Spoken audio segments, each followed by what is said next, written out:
Okay. Yes, okay. Sorry. Previously, I used to be given a topic to talk about each month, but recently, Alan and Alistair asked me to choose a topic myself each month. So I thought that for the next 20 months, we could go through one paragraph of Nanya, Who Am I, for each session. So this time we're starting with the first paragraph of Nanya. Before I come to the actual text, I'll say a little bit of background. Nanya is probably it's one of the most important works of Bhagavan.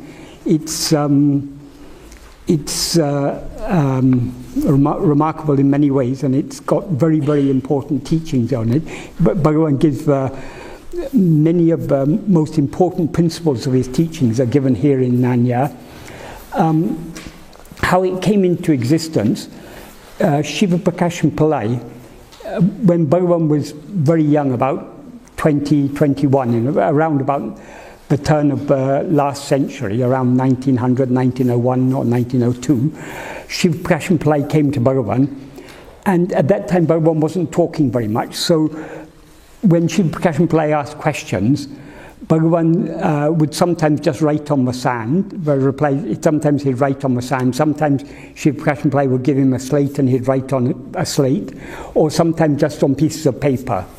And some of the answers he may have given verbally, but Bhagavan wasn't strictly not talking, but just generally he wasn't talking. And the very first question that Shiva Prakashan Pillai asked Bhagavan was Nanya, who am I? Which is what makes this work so remarkable, because this is what, in retrospect, looking back on Bhagavan's life, we can understand this is his mission, so to speak. Not that Bhagavan thought he had a mission, but he was to teach this, the path of self-investigation, investigating who am I. So this question which Shiva Prakashan Pillai asked shows that he was in perfect attunement with his guru, even from the very first meeting. And the quality or the value of the teachings that Bhagavan gives are very much dependent on the questions that are asked. Bhagavan, of his own accord, didn't give any teachings. If people came to him and said, Bhagavan, I'm doing japa of Gayatri or something, is it good? Bhagavan would say, yes, it's good. If people come seeking an approval from Bhagavan for whatever they're doing, he will give his approval. But if people come and say, Bhagavan, I've tried all these things, I've done so much japa, I've done so much puja, dhyana, all these things I've done, but still I don't know, it's not clear to me what is the path on how I'm to reach the goal. Or even before that, what is the goal we should be seeking? Because that's the most important thing, because many people who came to Bhagavan asking questions, their aim wasn't the annihilation of the ego, which according to Bhagavan is the only worthy aim of life. So according to their beliefs, their aim, their desires, their aspirations, Bhagavan would answer their questions. And which is why if we read a book like Talks, we find so many different types of questions asked and so many different types of answers. Those answers are generally, some of the answers there are very useful because some useful questions were asked, but a lot of the questions were not so useful. People just asking, why is it said in such and such a text, such and such? Bhagavan would explain the perspective from which that text was written and why it was written like that. But that doesn't necessarily mean that's Bhagavan's teachings. But Shiva Prakashan Pillai was one person who was fully attuned to Bhagavan. When he had studied at college, he had studied some Indian philosophy, and he understood that the key question is, who am I? Before we know about anything else, we first have to know what we ourselves are. If we don't know the reality of ourselves, how can we know the reality of anything else? So the question that was burning in his heart was, who am I? And that was the first question he asked Bhagavan. And then he, in subsequent days, weeks, months, he visited Bhagavan quite often. He asked and would ask questions, and he would note down the replies, mostly that Bhagavan had written on the sand or on a slate or something. He kept all those replies in notebooks, and over the next 20 years or so, he would in his own notebook, he would recast them into different forms. That is not actually changing what Bhagavan said, but trying to make the connections between all the various answers that Bhagavan gave. But he was doing this entirely for his own benefit. He had no idea of publishing it. He was also a poet, and out of his love for Bhagavan, he wrote a biography of Bhagavan in Tamil verse called Ramana Charita Ahval. This was before any other biography had been written by anyone else. And when his close friends knew about this and they wanted to publish this, in that Ramana Charita Ahval, he had actually summarized some of the questions and answers, but some of the answers that Bhagavan had given. But as an appendix, he selected Bhagavan's answers to 13 of his questions, and he published that, and that was included as an appendix in that book. That was the first time people came to know that this treasure was, I mean, most people had no idea that such a treasure was available.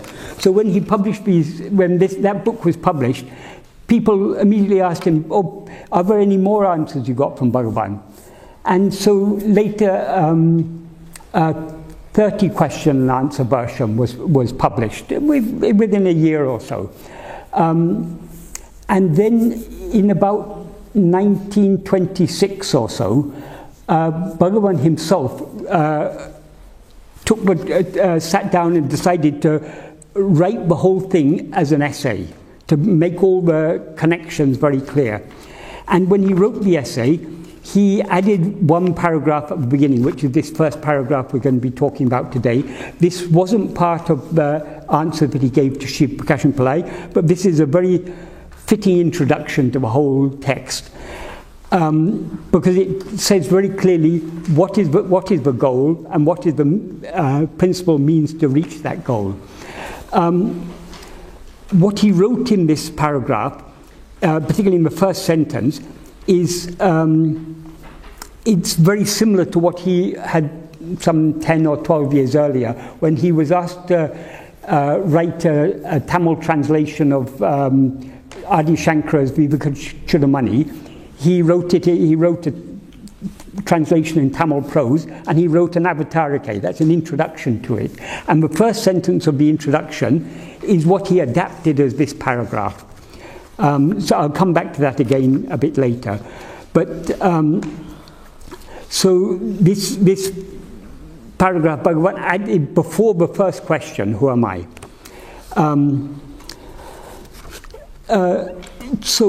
This paragraph consists of just two sentences, but the first one is a somewhat long sentence because it consists of 3 reasons, and then three clauses expressing reasons for what he says in the main clause, and another clause expressing what the purpose is, and then finally the main clause. But I'll start from the main clause because then it'll be clear where everything is leading. The main clause is very simple. Tanne tan aridal vendum. That means oneself knowing oneself is necessary. That is the conclusion of this sentence. And the reasons why are in the clauses that precede it. In the first clause, he says, Sakala jivagalam dukum embadindri epodum sukumai irka virumbadalam. That means, since all living beings want or like to be always happy without what is called misery. That is a thing we can observe in everyone wants to be happy. There's no one who doesn't want to be happy. People may seek happiness in strange places. Some people may, to take an extreme example, some people may be masochists. They may want to inflict pain on themselves, but they do so for their own satisfaction. So ultimately, whatever we do, even if we are very charitable, we always want to try and help other people. Ultimately, the reason why we're doing that is because we don't like to see other people suffering, and we get satisfaction from doing whatever we can to alleviate their suffering. Ultimately, we're all seeking our own happiness. And we find happiness in so many things. When those who are near and dear to us are happy, we are happy. So we seek to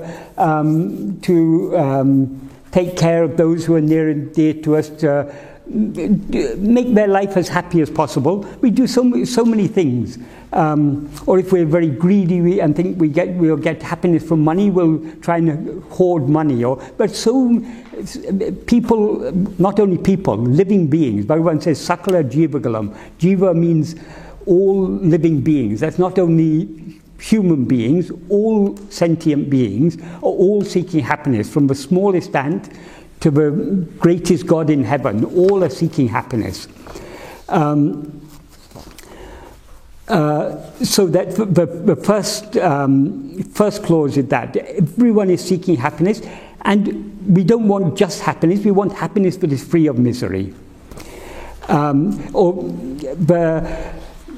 Though the word dukkam, the Sanskrit word dukkam, is usually translated as misery or suffering, it means, it has a slightly broader meaning. It's any type of dissatisfaction.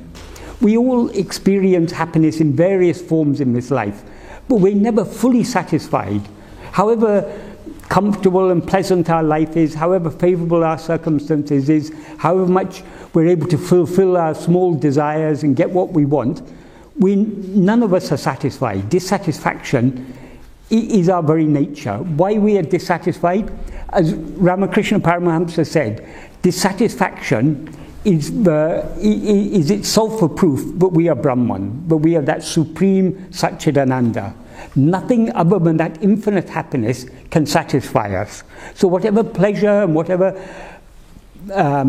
pleasurable experiences or pleasant experiences we may have, we're never fully satisfied. We're always looking for something more. If we want money, if we want £1 million, we work hard, we earn £1 million, but then we're not satisfied. We want 10 million, then we want 100 million. That's an example with money. It's the same with everything. Wherever we're seeking happiness, Bhagavan says in one place in Guruvachaka Kavai, the nature of desire is such, but it will make a molehill into Mount Meru before it's attained. That's a very trivial thing, will seem very big before it's attained, and even Mount Meru will appear like a molehill after it's attained.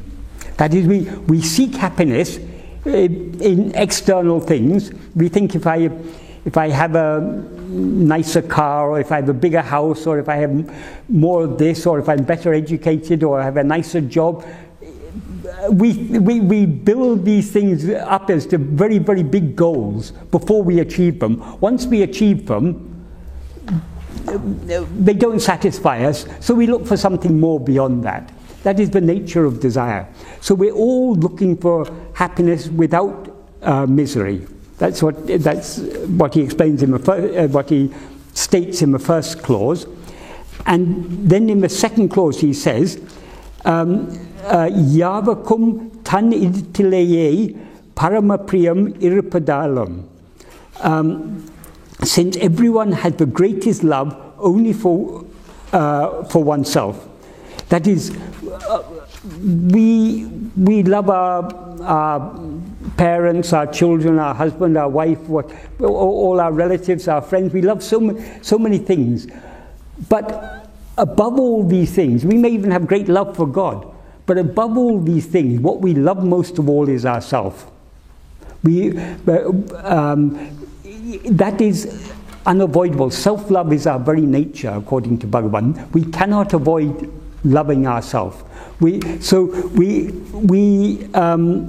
we have, so two things Bhagavan establishes here. We all have love for happiness, and we all have the greatest love for ourselves.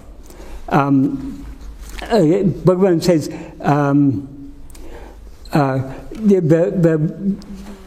the word tan idatilaye, Bhagavan puts a double intensifier there. Taniditil means in oneself or for oneself. Iditilei is an emphasizing that. Iditilei is a double emphasis. So Bhagavan is putting a double emphasis on that. It is only for ourselves, but we have paramapriyam, we have the greatest, the highest love for ourselves.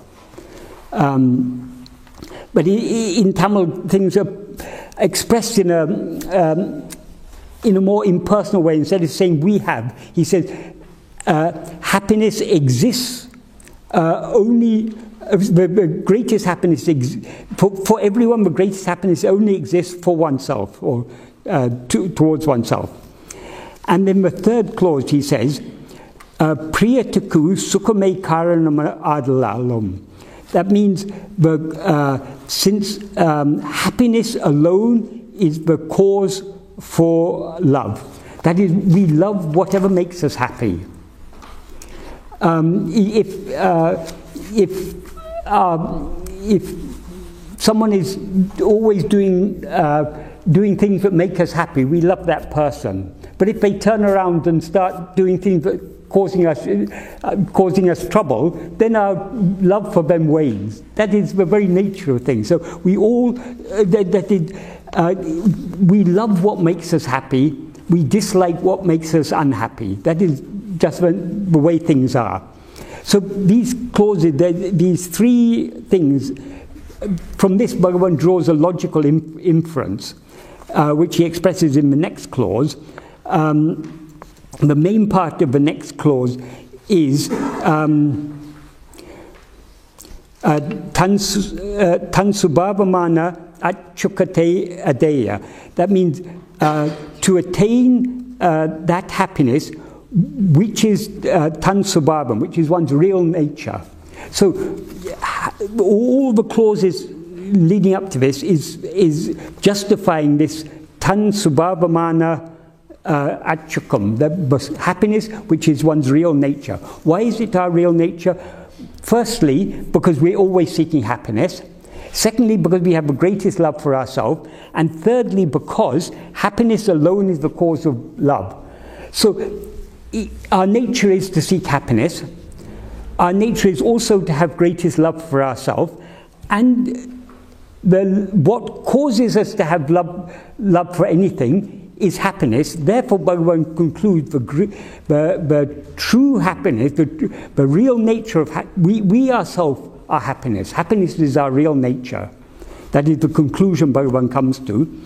And in this clause, there are some two relative clauses within that. That is for tansubhavam, one's real nature. There are two things he adds there. One is nidrail dinam anubhavikam. That is one's real nature, which one experiences every day. Every day. Dinam means every day. Nidrail, in sleep. When we are sleeping, we are separated from everything. The ego subsides, and along with the ego, everything else subsides. We're not aware of any of the things that give us pleasure in the waking state, or any of the things that give us pain in the waking state. We're not aware of any of them. We're separated from everything in sleep, yet we're happy. What can we infer from that? When in sleep we alone exist, we are separated from everything else, and we're happy. That's another reason Bhagavan is giving for that. He's giving experiential evidence to us, but happiness is our real nature. If happiness wasn't our real nature, when everything else goes, we wouldn't be happy in sleep. If misery was our real nature, we'd be miserable in sleep when we're separated from everything else. When we're but our actual experience is when we're separated from everything else, we're happy. So we experience that happiness, which is our real nature, every day in sleep. And he adds another relative clause, which is not for the, which is for the for sleep, manamatra nidreo, that is sleep in which the mind, which is devoid of the mind, in which the mind doesn't exist. So when the mind comes into existence, everything comes into existence. In the absence of the mind, nothing is there. But what remains is the experience of perfect happiness. So perfect happiness is our real nature. Therefore,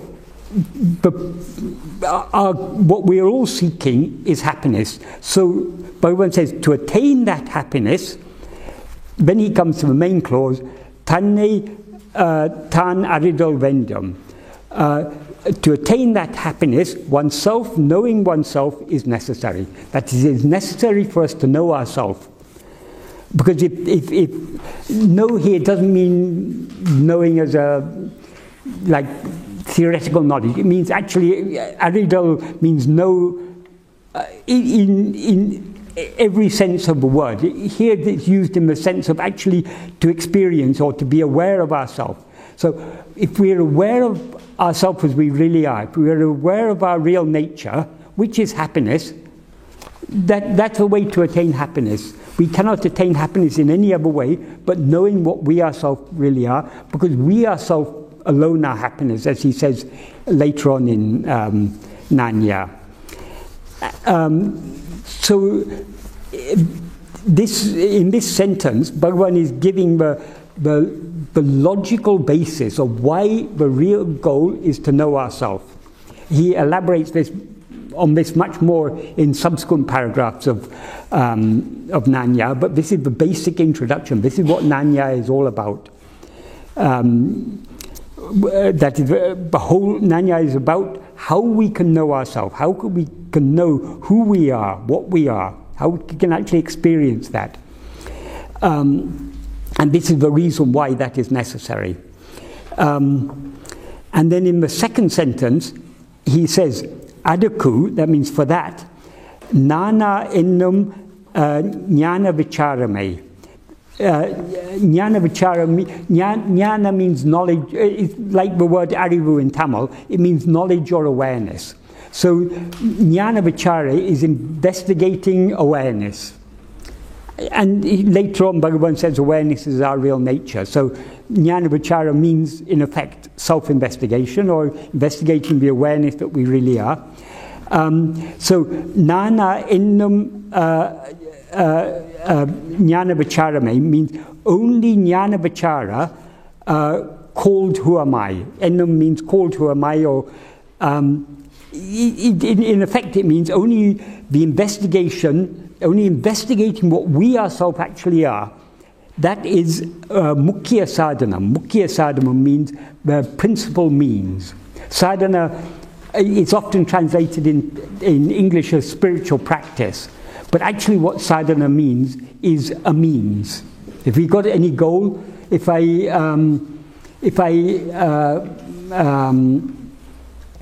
want to climb to the top of Mount Everest, the sadhana is to wear lots of warm clothing, have an oxygen cylinder, have tent and all these things, and have some people to help me, and then I can climb up. That's a sadhana. So sadhana means a means. Anything to achieve anything, we need money to live. So going to work every day to earn a wage, that is a sadhana for getting the money that we need to live. So sadhana, though in a spiritual context it means spiritual practice, it actually means means. So the principal means to know oneself and thereby to experience happiness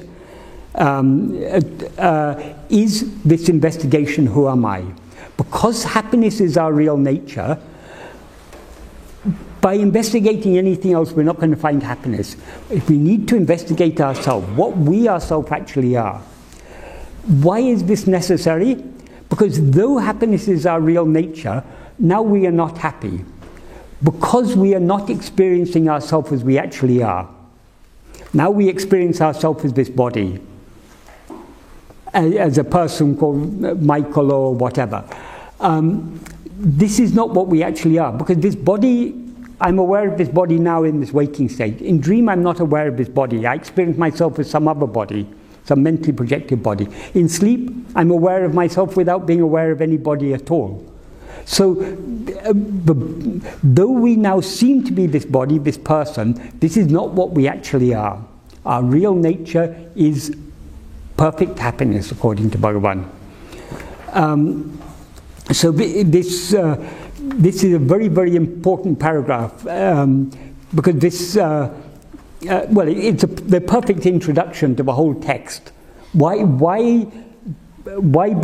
this text Nanya is there? Why Bhagavan talks so much about the means to attain to know ourselves? It is because we ourselves are happiness. We ourselves are the happiness that we're seeking. So to attain the happiness that we're seeking, all we have to do is to know ourselves. And to know ourselves, we have to investigate ourselves to find out what we actually are. I mentioned earlier that when Bhagavan wrote this paragraph, he actually was summarizing what he had earlier written in the first sentence of his introduction to Vivekachudamani. So since that's a slightly more elaborate, it's slightly more elaborated than this, it's worth comparing the two. As I say, here Bhagavan says very simply in the first clause, since all living beings like to be always happy without what is called misery, he says very, very similar words in Tamil, but it's a more elaborate, I mean, the words in Tamil that Bhagavan wrote are very similar, but it's a more elaborate clause in his introduction to Vivekachudamani because he gives an example there. What he says is that the main part of the clause is Ulahatil ella jivagalum dukumembadindri epodum sukumai irka vendum enna korudalanam. That means since everyone desires that they should be happy without any misery, that in the world, all living beings in the world desire that. But he gives an example there. Tan subhavam alada rogadi gale niki epodum pol sukumai irka vendum. Why, when we have a disease, say we have a headache, why we want to get rid of the headache? If the headache was our real nature, it wouldn't trouble us. But we know having a headache is not natural. There's something, when we have a headache or any ache or pain or something, we know something is wrong. So we want to get rid of that. And only when we get rid of it, we feel happy to get rid of that. So we always want to get rid of what is not our real nature. So Tansubhavam alada, that means which is not one's real nature, rogadi gale, that means diseases and so on.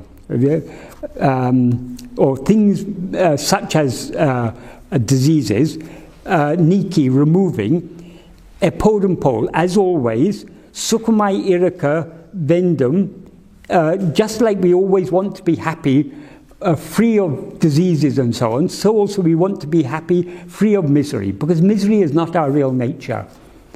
Misery, dissatisfaction, dukkam, that is not our real nature. Our real nature is perfect happiness. Then in the next clause he says, Yavakum taniditlaye atyanta priti irupadanam. That means, it's very similar again to the second clause here. But instead of saying paramapriya, the supreme happiness, he says atyanta priti. Atyanta means beyond limit. There's no limit to the love that we all have for ourselves. So since for everyone there's unlimited happiness exists for oneself, here he says that's the same. Priyam sukatil andri undahada dalam. Here he says, in Nanya, he says, happiness alone is the cause of love. He expresses it slightly differently here. He says, since love does not arise for anything except happiness. It's only the things that make us happy that we like. We don't. Nobody likes the things that don't make them unhappy.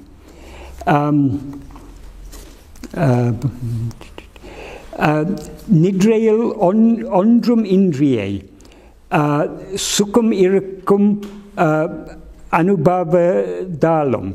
Since it's implied here for everyone, because that was in the previous clause, but everyone, the experience of being happy without anything in sleep. So we don't need anything other than ourselves to be happy. In sleep we don't have anything, but we're happy.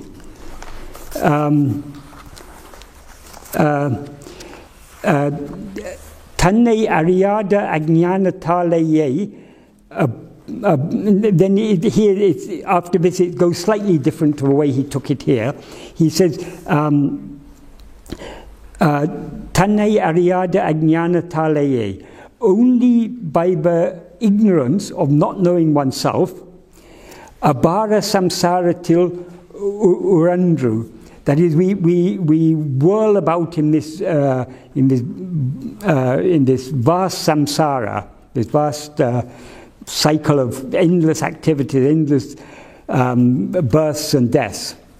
Sukum taram margam vittu, leaving the path or the means to that gives happiness. Iha para boga, that is the a day delay, that is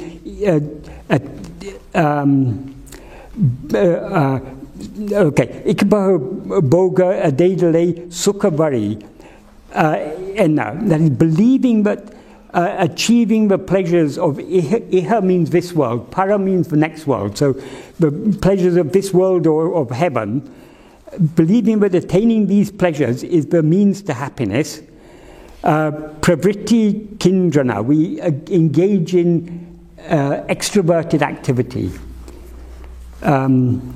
So, as I say, the last part of that sentence is slightly different to what Bhagavan gave here, but the reasons he gives in this sentence are the same reasons that he gives here. So, in the next two sentences in this introduction to Viveka Chudamani, the next sentence Bhagavan says, Anal dukamatra sukum kide kira delay. But happiness without misery is not attained. Though we toil in this samsara, seeking happiness in so many different ways, none of us, no living being, achieves happiness without misery. To show the direct path to this, Sakshat Sri Shankara, that is, Sri Shankara here means Shiva himself. Shiva himself took the form of the disguise of Shankara, meaning Adi Shankara, and taught. Then it goes on. Bhagavan gives a long sentence summarizing what. Well, he goes on for a couple of pages. The next page is more than a full page, is one sentence, summarizing the contents of Viveka Chudamani, but we don't have to go into that now. One other thing I'll just touch on before finishing is in the introduction to Nanya, Bhagavan, the very first sentence, he talks about happiness, how we're all seeking happiness.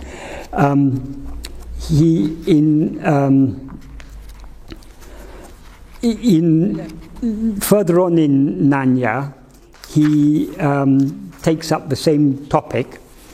In the 14th paragraph, he begins to talk about happiness again. He says, Sukham embadu anmavin sarupame.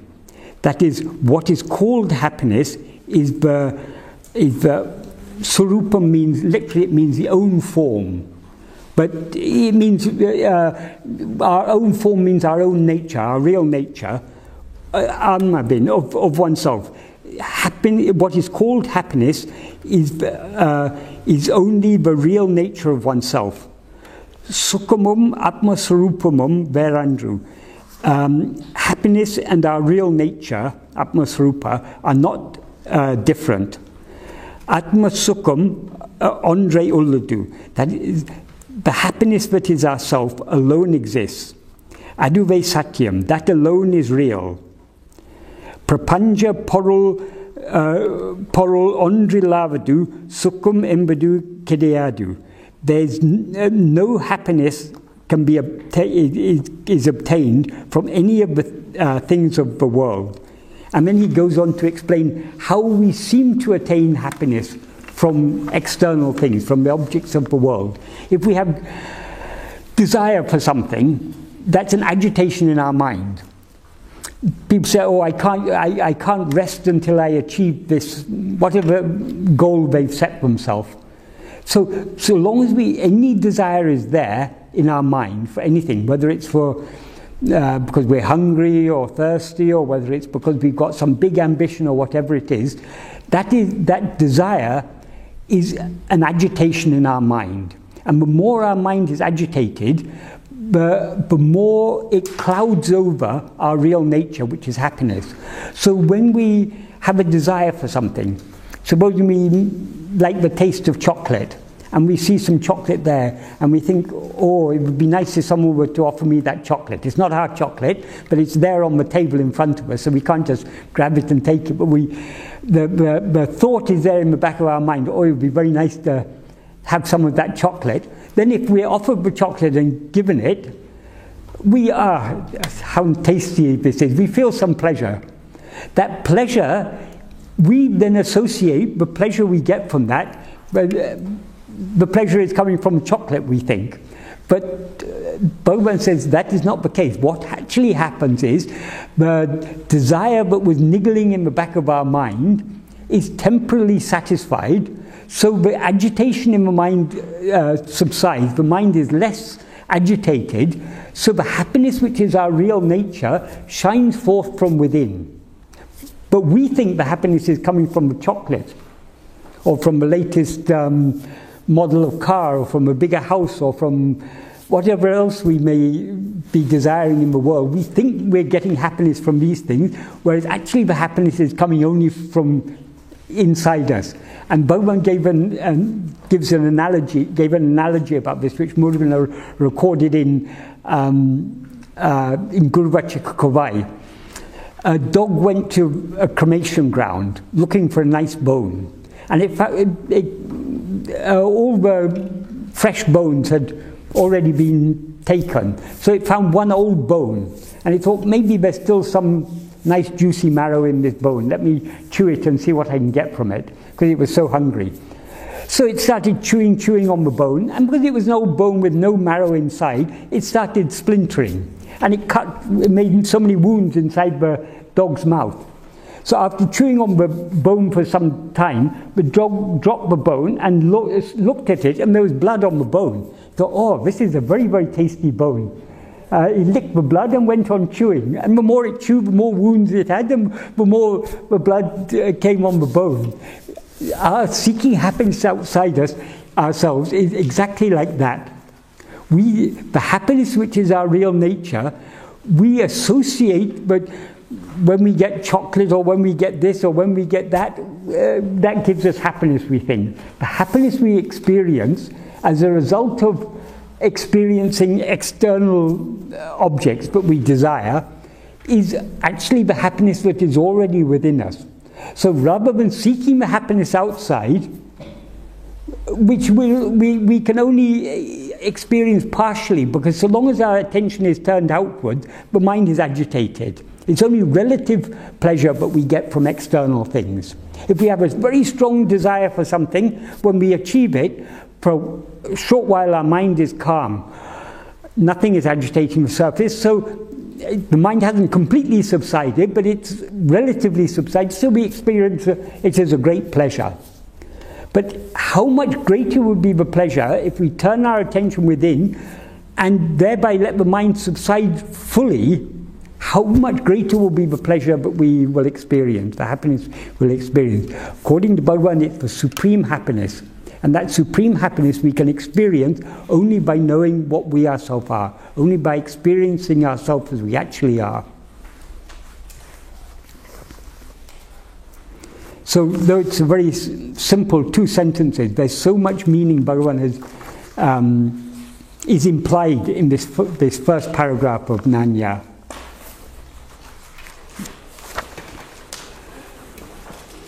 And now, for 10 minutes, let us seek it inside ourselves.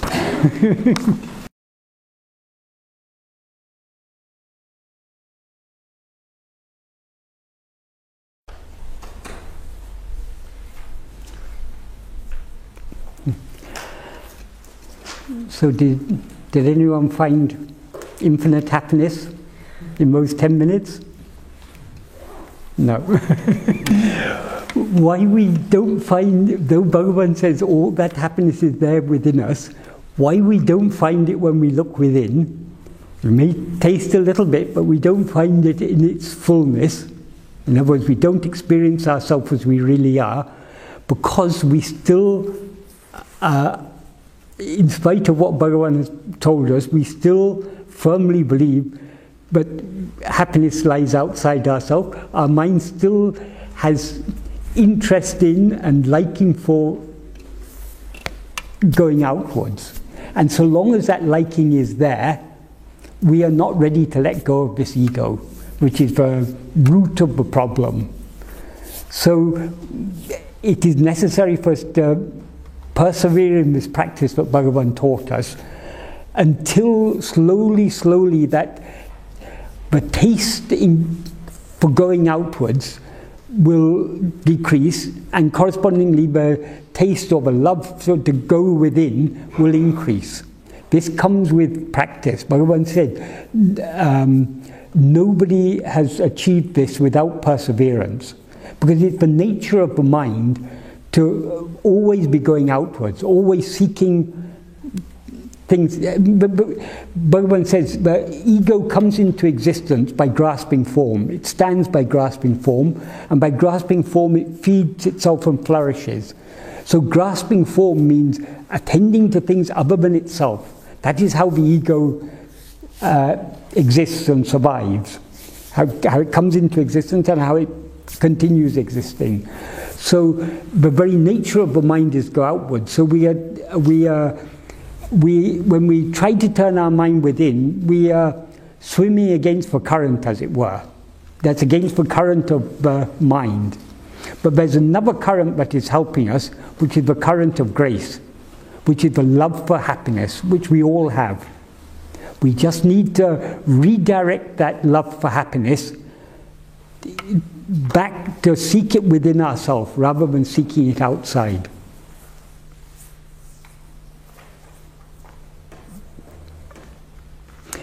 And one thing I forgot to mention here, you'll see the last, or most of the last sentence, apart from the first word, is in bold type. That is, Bhagavan himself put, when it was first printed, Bhagavan underlined it when he wrote it in manuscript, and he instructed that it should be printed in bold type. And there are a few other words here and there in Nanya where it's given in bold type. That is because Bhagavan himself emphasized that. So main thing is this investigation, this self-investigation, investigating what am I. That is the principal means to attain happiness. That is what Bhagavan is emphasizing there. Can I just seek a point of clarification? Yes. Did you say that Bhagavan said the ego comes into existence? Yes. But does he not say later on that you discovered the ego never existed? So how? Yes, but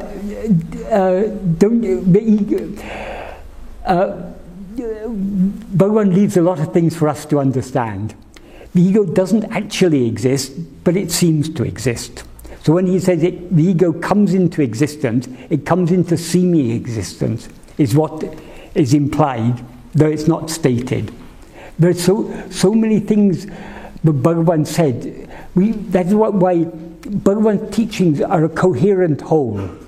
And to understand any part of it, we need to understand it in the context of the whole, where it fits in with everything else.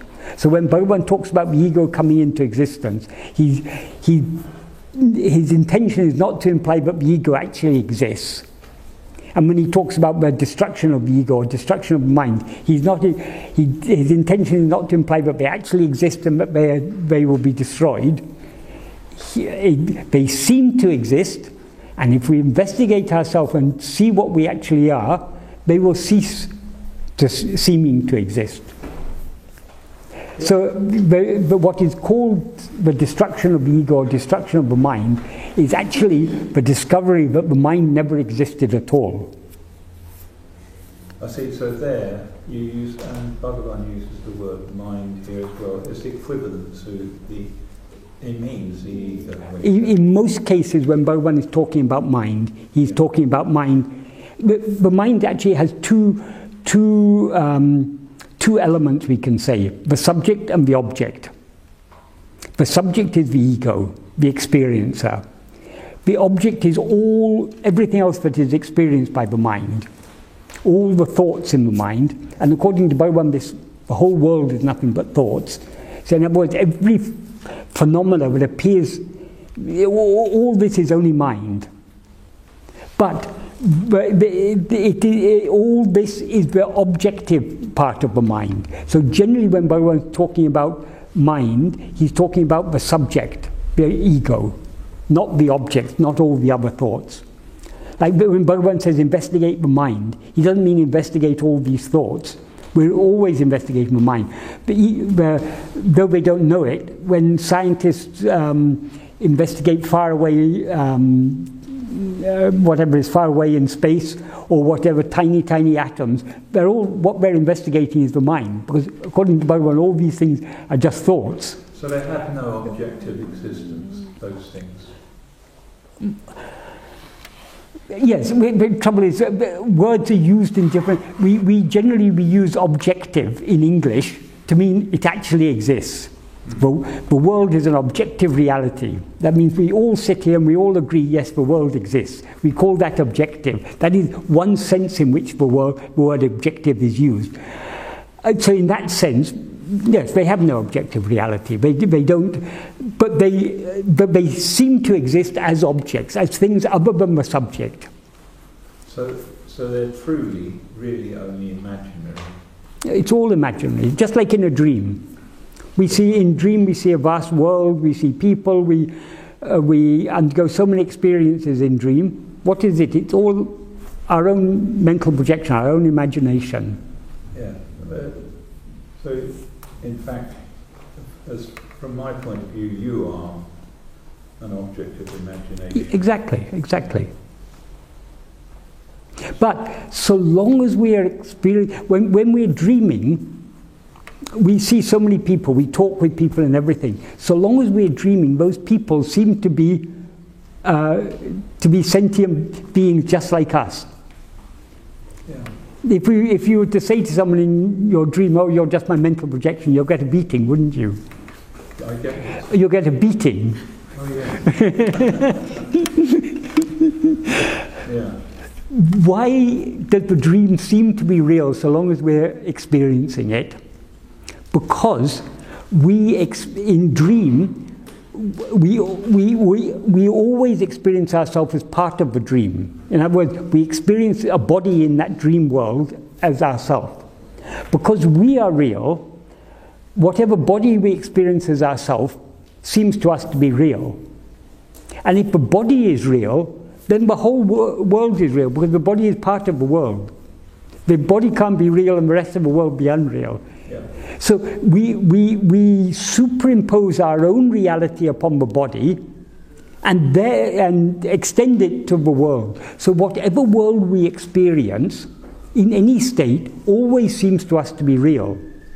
While we're dreaming, that's what Bhagavan says in another paragraph in Nanya, as real as all the things that happen in this waking state, as real as they seem to be, so real all the things that happen in dreams seem to be at the time of dreaming.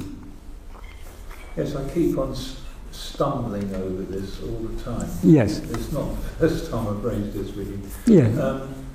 But then some people, some of my friends studying Bhagavad Gita also say, well, this means that these external objects are self, or Atman, or Brahman, or something, okay. something highly Yes. spiritual and real. Yes. But then this seems to be contradicted by the statement that it's a dream. Yes. Well, in the Upanishads, it said all this is Brahman. Yeah. That is true, but one important step is missing there. Bhagavan has filled in the gap there. Bhagavan says in verse 26 of Ulladu, he says, if the ego comes into existence, everything comes into existence. If the ego doesn't exist, everything doesn't exist. The ego itself is everything. So all this is ego. That is, the expansion of the ego is all the other thoughts. What is this ego? If we investigate this ego, we will find only Brahman. Just like if you look carefully at the snake, you see that it's only a rope. If we look carefully at this ego, we'll see that it's only Brahman. Since this ego is Brahman, everything that it's projected is also Brahman. But so long as we see all this, we don't see Brahman.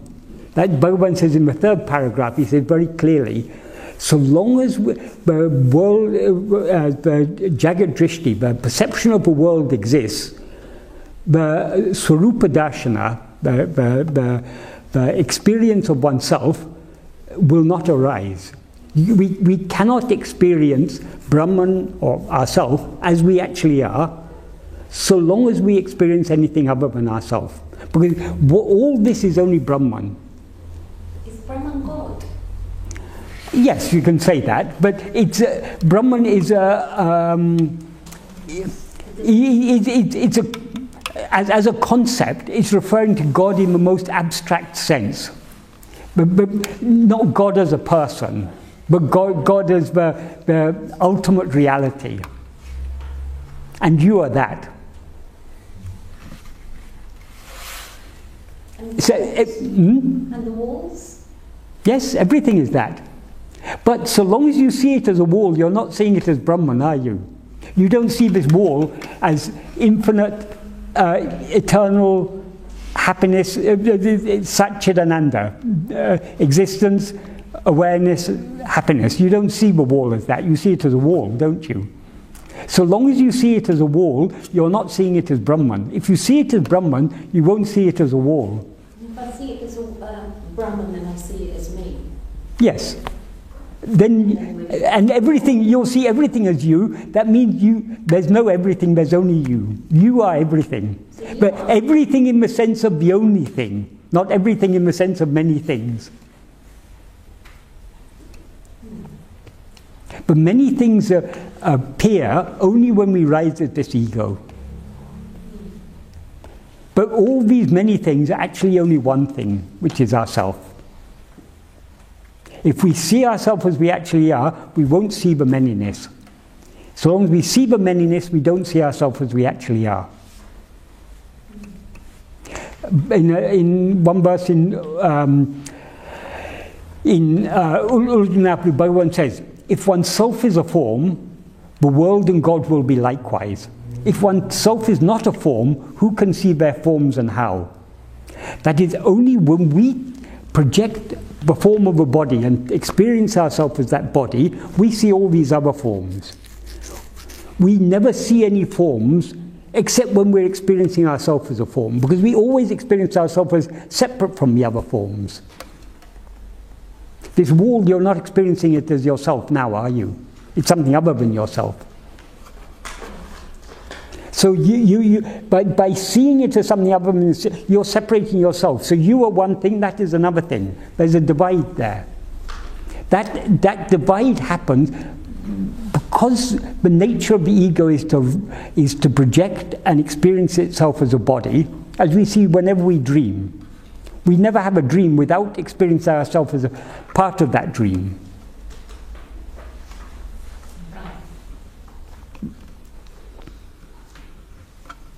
So you are me. Yes. Hello. But that means you alone exist. Right. I don't exist. I means, I is there referring to this person, Michael. So it all just goes But to the I, in another sense, I alone exist because all these persons don't exist. Only what is experienced as I, the essence of it, the self-awareness, that alone is real.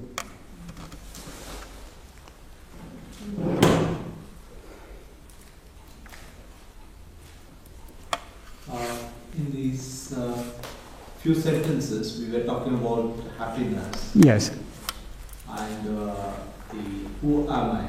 yes. Is the happiness experienced by the body or the mind? Can you experience happiness without body? The body is jada. The body is insentient. The body is not aware of anything. What about pain? The body isn't experiencing pain, you're experiencing pain. You think the body is experiencing pain because you think the body is yourself. The body, what is happening in the body, it's simply some electrochemical signals are being sent from one part of the body up into the brain, and some things are happening. If we view it from just a purely physical perspective, that's all that's happening. It's just signals. Why should some electrochemical signals be experienced by us as pleasure and others be experienced by us as pain? It's not the body is not experiencing anything.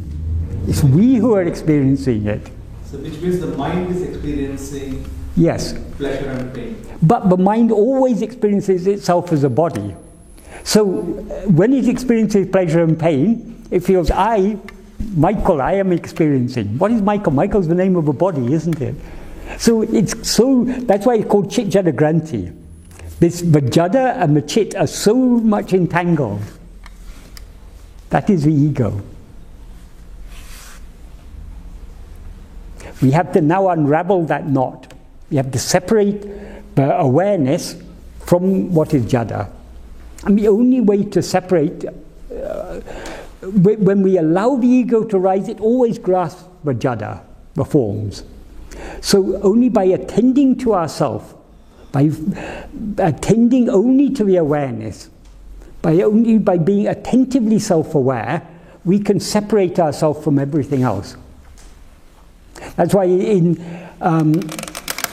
I think verse 29 of Uludunapta, when Bhagavan made it into the Kalivemba version, he said, I think Pinnum Pol Tiendu Udulum, leaving the body as like a corpse. How, when our body is dead, will we be aware of it? No, we're aware of it only so long as we're aware of it, the body seems to be alive. So when the body is dead, we'll be totally unaware of it. So also, our attention should be focused on ourselves. It should go within so much, but we are completely unaware of the body, unaware of everything other than ourselves. Then only we will be aware of ourselves as we actually are. That is why a very, very pure and subtle mind is necessary. And the way to purify and refine the mind and make it fit for this path of vichara is to practice the path of vichara. And how do you do that? How do you do that? Are you not aware of yourself? Is there ever a moment when you're not aware of yourself? No. Yeah, whatever else we're aware of, we're always aware of, I am aware of it. So we're always aware of ourselves, but we're not, when I say ourselves here, I'm not talking about the person that we seem to be. We are not interested in ourselves, we're interested in the phenomena. The person we seem to be is is one of the phenomena. And because we take this body to be ourselves, we are so much interested in taking care of this body. But in taking care of this body, we are neglecting ourselves. neglecting what we, the self-awareness which we actually are. We just take it for granted. Just like when we go to a cinema to watch a film, we're not interested in the screen, we're only interested in the pictures that are there. Like that, we're interested in all the pictures that are appearing, we're not interested in the screen. The screen is the self-awareness. So though we are always self-aware, we're negligently self-aware. That is, we overlook the self-awareness because of our interest in other things. What we have to do, our interest has to change. Instead of being interested in experiencing other things, we have to become interested in experiencing our own self-awareness. In other words, instead of being negligently self-aware, we have to be attentively self-aware. Being attentively self-aware is what is called Atma-vichara, self-investigation. So you get to a point where you don't need anything from the outside. We don't need anything. No money. Nothing at all. Have you got there? If I say I have got there, then there's an I but saying I have got there. Bhagavan says, to say I have known myself or I have not known myself, both are ground for ridicule. If anyone comes and tells you, I have done Atma-vichara and I have realized myself, you can be sure they haven't.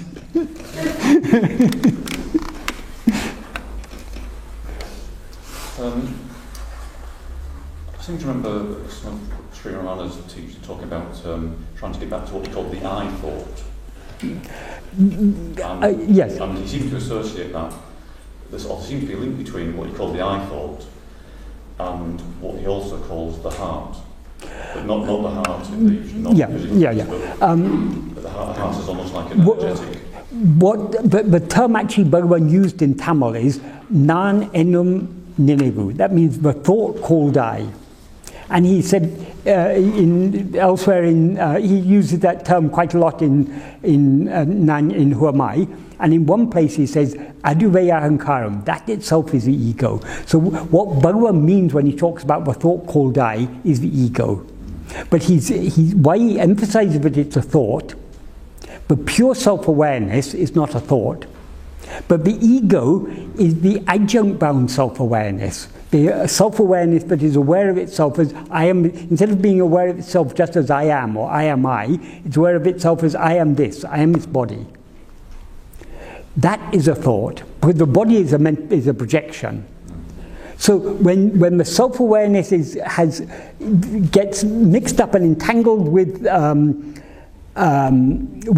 adjuncts, such as this body, that adjunct mixed self-awareness, in other words, that impure self-awareness, that is the ego. That is the thought called I. But where this thought called I originates from, that is our real nature. That is what he calls the heart. The sense in which he uses the heart is in the sense of core, the center of everything. Because the center of the ego, what the essence of the ego, is just self-awareness. But when self-awareness remains as pure self-awareness, that is not ego. When there's a seeming rising and a grasping of phenomena, firstly, the first phenomena that it grasps is a body. And then through the body it projects all these things. Through the sense of body it projects this whole world, and it grasps them with its attention. So this awareness, I am this body, that is the thought called I. That is the ego. I was going to say that you need to actually try and get back to that original I thought. It's not getting back to it. We are the I thought, but instead of allowing this I thought, ourself, this ego, to attend to other things, we should attend to ourself. Now it is, yes, because now we experience ourselves as this ego, don't we? We don't experience ourselves as infinite. Our awareness of ourselves is somehow a finite self-awareness. We experience ourselves within limits. There's self and other. So long as there's self and other, the self that is other than the other things, that is the ego. That is the thought called I. the nature of the ego, it rises by grasping other things. Grasping means the ego, Bhagavan calls the ego a formless phantom.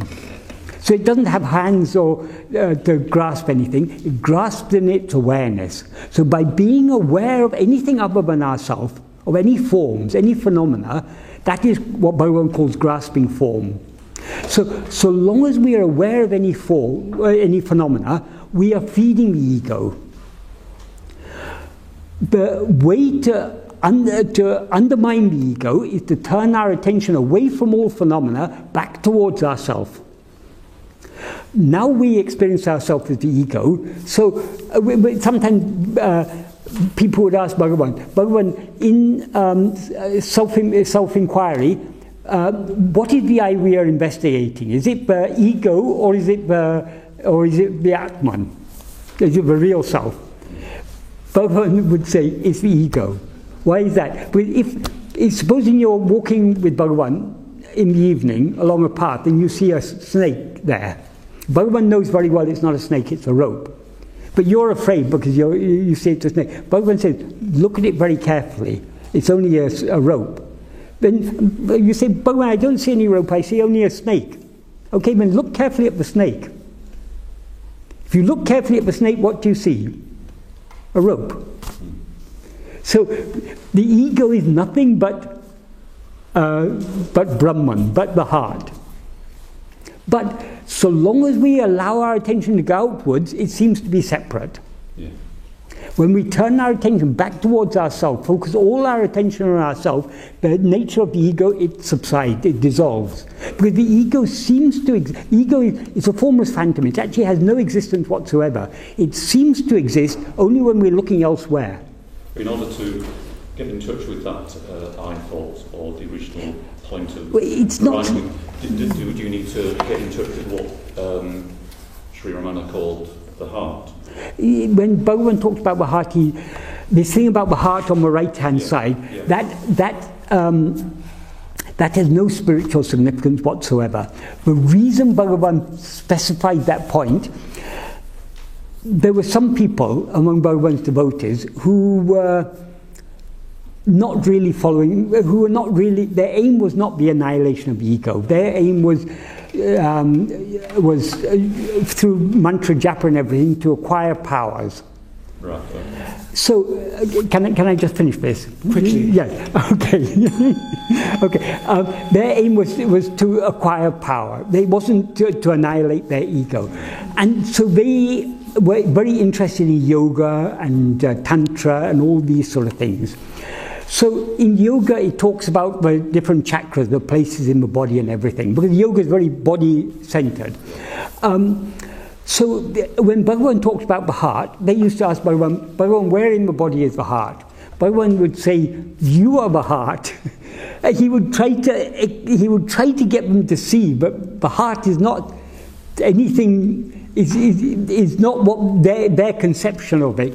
But they adamantly refused, and they kept on saying, well, is it the Anahata chakra, or is it here, or is it there? And Bhagavan eventually said, the heart is 2 digits to the right from the center of the chest. That is, okay, that is, when we experience a body, we all now experience a body as I.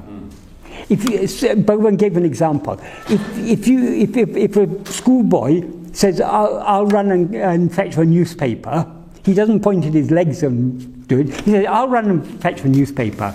If he says, if someone asks, who did the sum correctly? I did it correctly. He doesn't say, I did it correctly. We have a natural tendency to point here, and we can see it sometimes. Supposing you're walking along the road and suddenly a car comes behind you and honks its horn.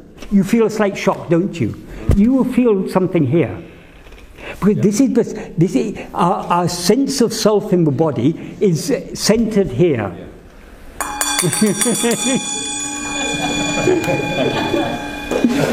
But that has no spiritual significance. It's an object. The body is an object. We can continue this after. Okay.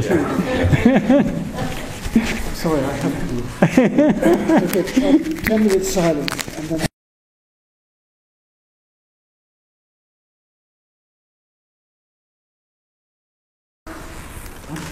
May I ask you something, Michael? Yes.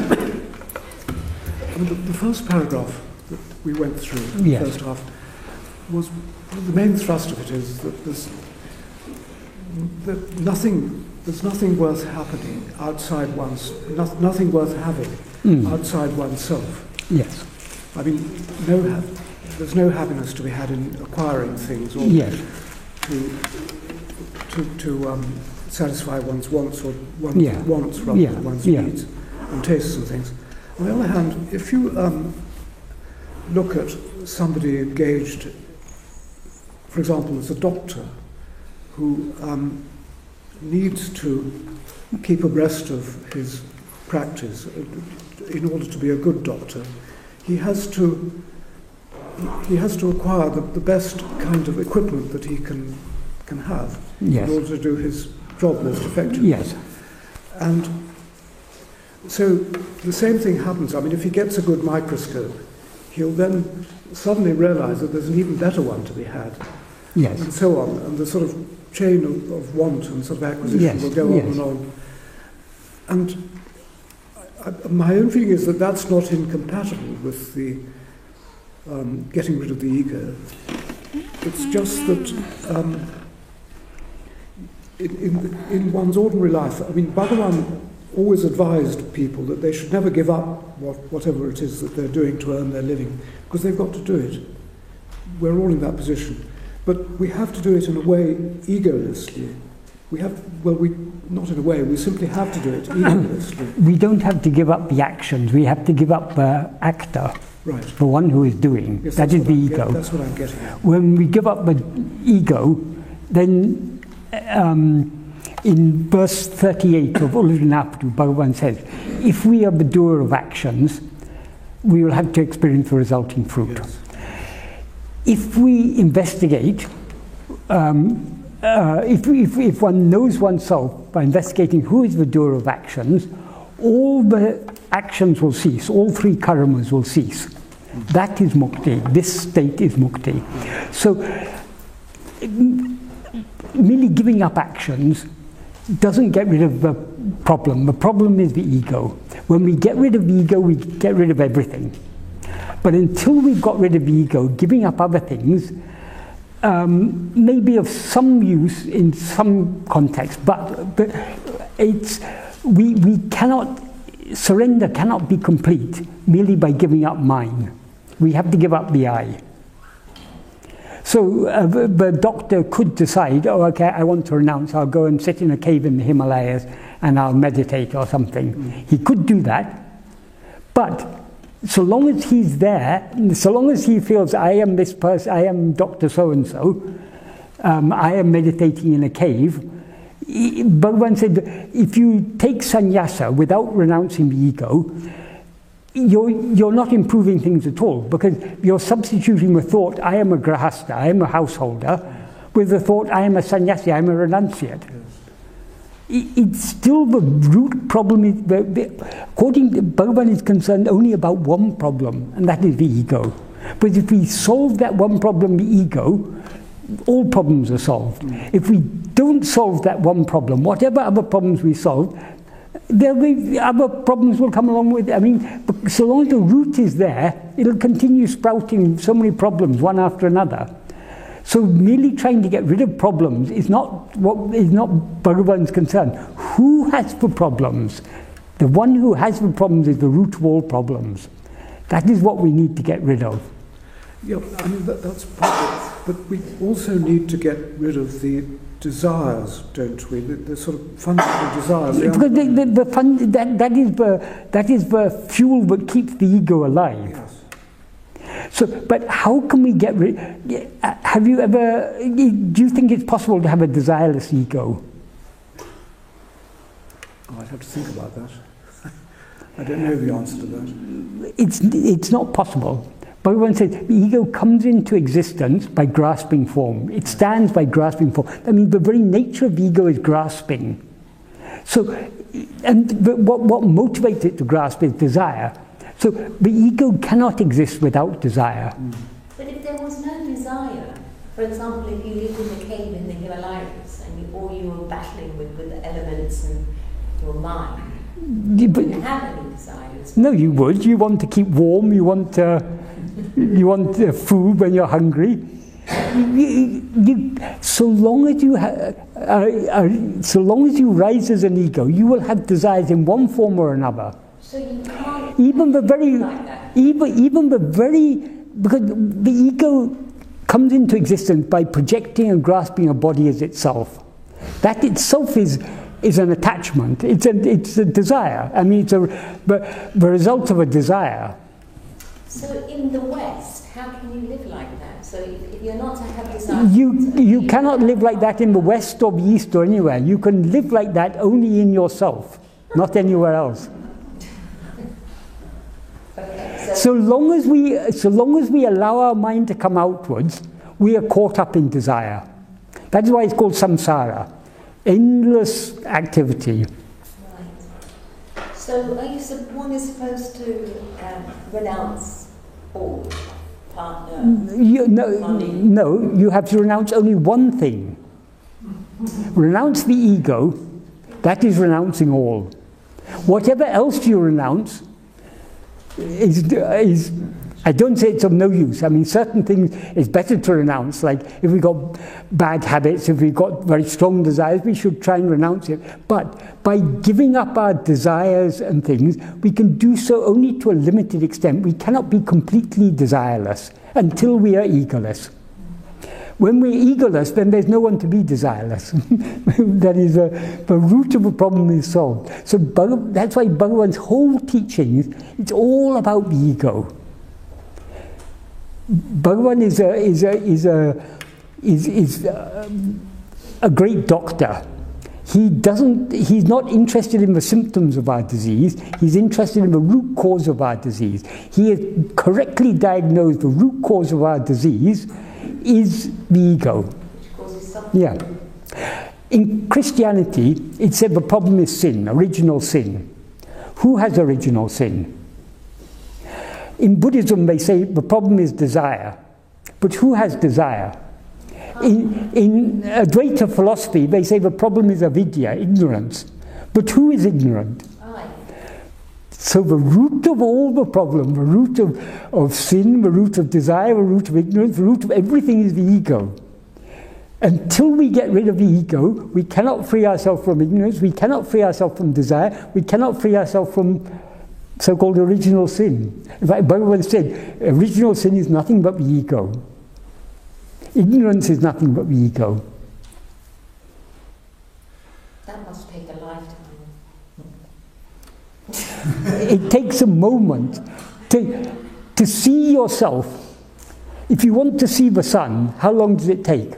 I mean, assuming it's daytime, you just have to look up in the sky, don't you? Right. To see yourself, I mean, at least the sun is far away and sometimes it's covered by clouds and then night comes and everything. But you yourself, you're always there, always shining very clearly. All you need to do is look at yourself and the problem's over. Why it takes a lifetime, or maybe many lifetimes, is because we're not yet ready to let go.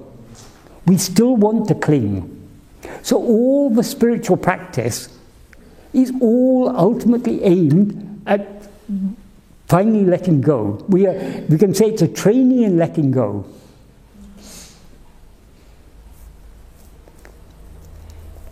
And I suppose this is what people have to do who are earning their living, whatever, in the way that they're sort of functioning in life.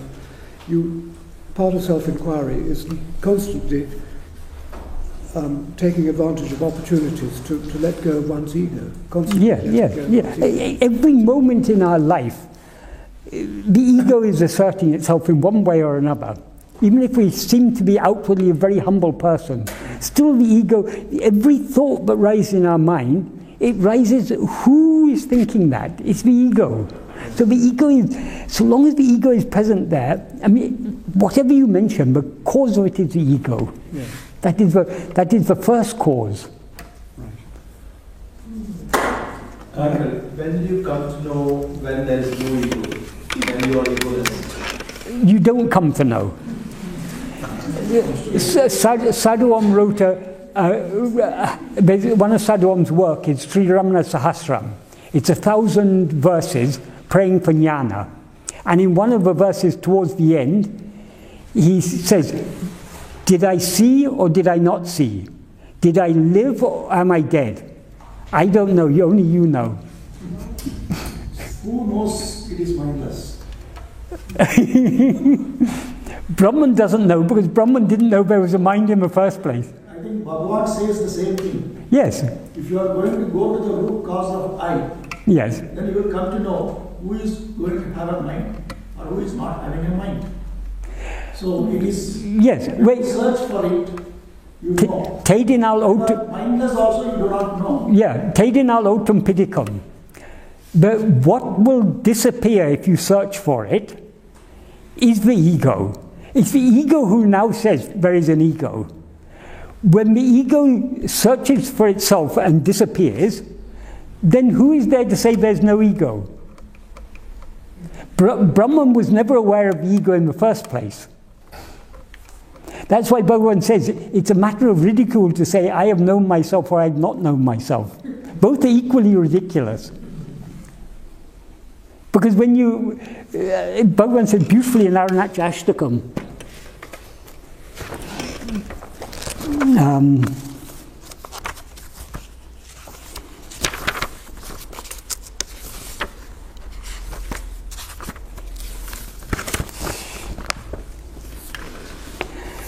Kandavan evanena karutidul nadak, Kandavan indrida nindradu kandain. When well, not even I, because it's not, when it's virtually impossible to translate into English, because in English we have to have a pronoun there. We have to say when I looked, but there's no pronoun there in Tam. When I looked within my mind to see who is the seer, I saw the seer cease to exist, and I saw what remains. Kandanan endrida karuteraville, kandilan endrida karuterumarain. That is, when now the mind doesn't rise to say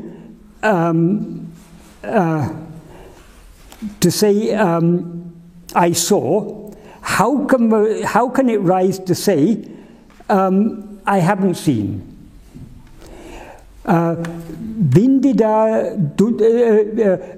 Vindidu vilakidu virulurvona vindile pandu ni vilikida endral vindida dunnile vilikida vendre vintala machala ma vilankida nindrai. That's verse 2.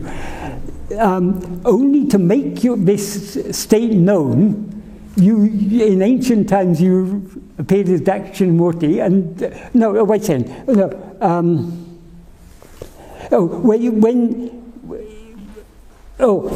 No. In order to make this known,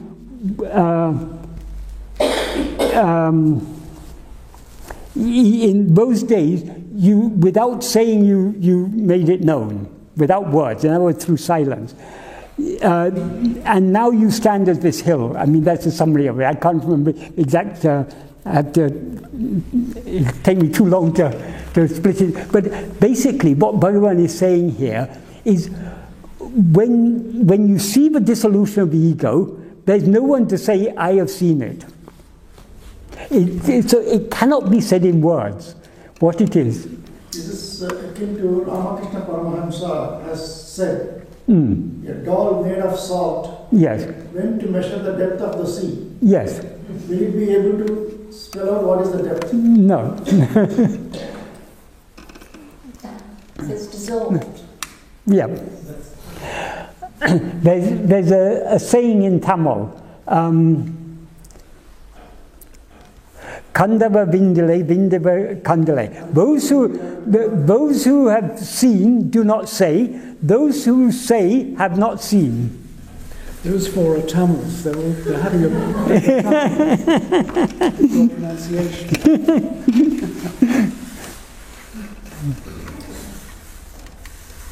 Is there a technique?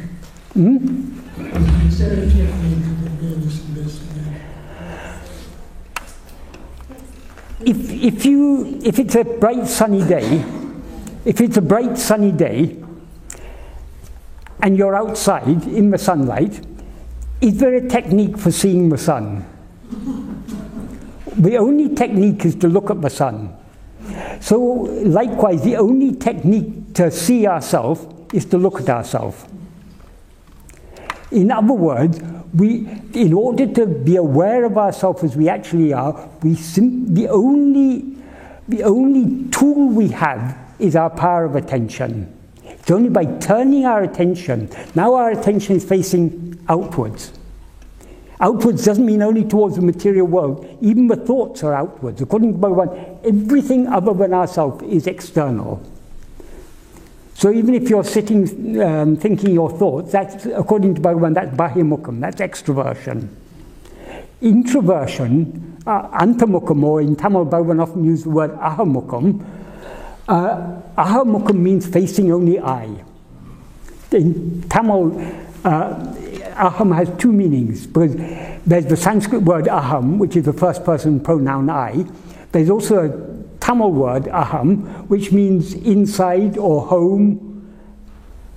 So both those meanings, Bhagavan used the word ahamukham because it can be interpreted both ways, looking inside or looking at I. Because according to Bhagavan, only when we face I alone are we facing inwards. So long as we face anything else, any thought, any feeling, anything in the world, any phenomena of any kind, whether seemingly physical or seemingly mental, according to Bhagavan, they're all mental phenomena. Facing any phenomena is bahimukham. Facing ourself, that is our own self-awareness, that is antamukham, ahamukham. That is the technique. Turning our attention back towards ourselves. But people find it a bit difficult to grasp at first, because when it said attend to yourself, we're used to attending to objects, to phenomena. So we begin to look for some phenomena. What is this I? We think we're going to find something inside it. But there's nothing, because all we are is awareness. So how to attend to awareness? It's obviously different to attending to an object.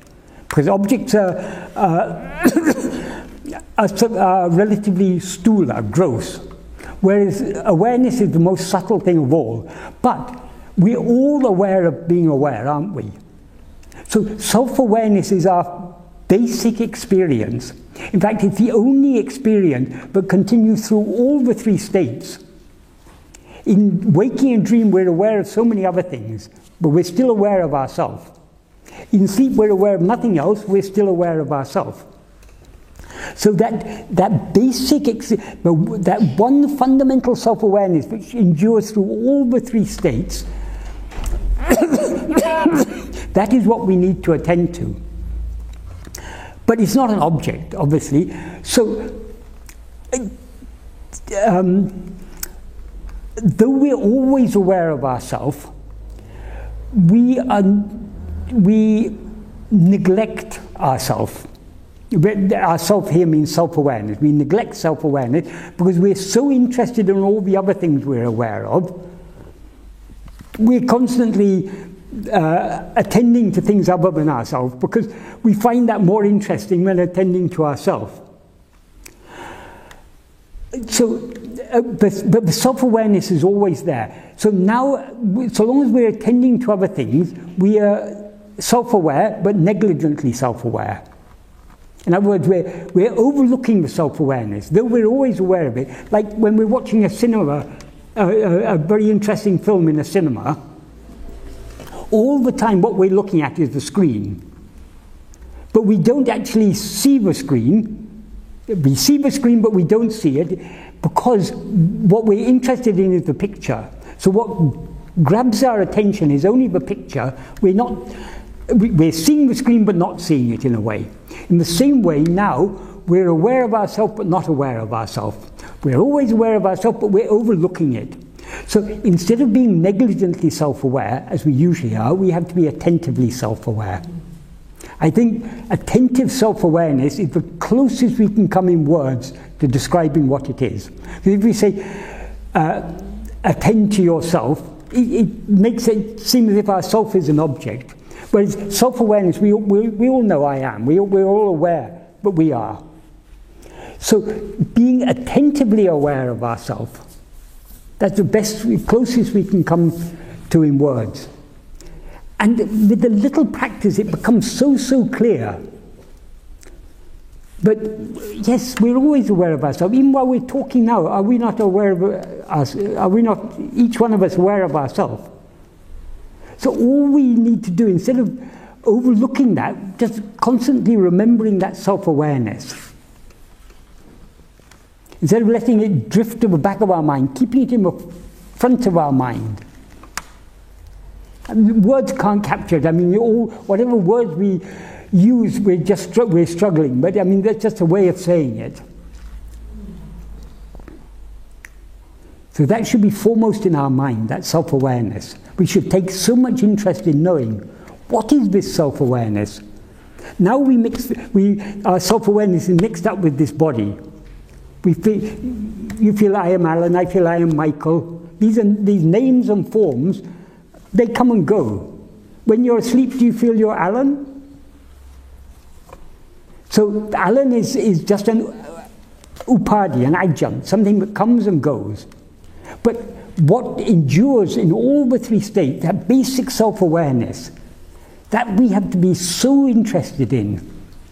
If we're so interested in that, we'll make very quick progress.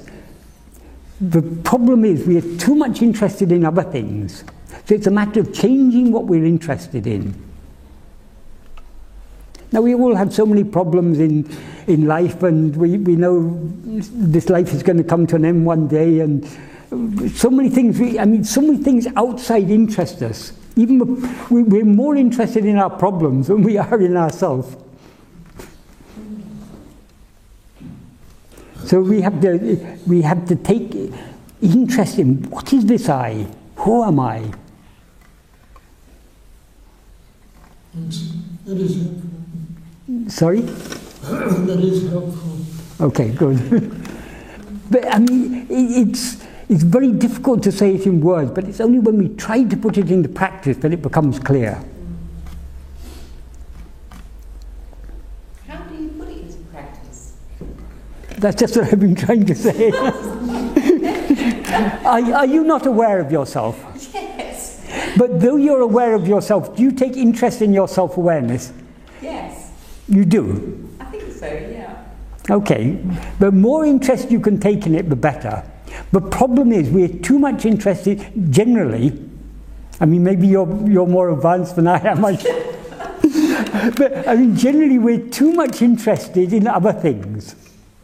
Whatever else is there, whatever we take interest in, they're just transient phenomena. Whatever big problems we face in life, it's all transient. It comes and it goes. We don't experience, we may be facing all sorts of problems at the moment in our life, but when we go to sleep, where are the problems? They vanish. They come back again when we wake up, but they're only in this state. So all these, and this is, according to Bhagavad, this is just a dream. So none of the problems we face need concern us. Nothing in this world need concern us. All we need be concerned about is that self-awareness. What is this self-awareness? Now we've got a confused understanding, a confused impression of our self-awareness, because our self-awareness is mixed with this awareness of the body. So we take this body to be ourself. So we need to separate these. But so only by being attentively self-aware, focusing our interest and attention only on the fundamental self-awareness, not the body awareness, but the self-awareness. Right. It's a little bit unfair of the higher power, don't you think? To make it so uninteresting that we find it very difficult to... Are you not interested in being happy? Well, of course we're interested in being happy. we make the we believe that happiness lies external to ourselves, in something other than ourselves.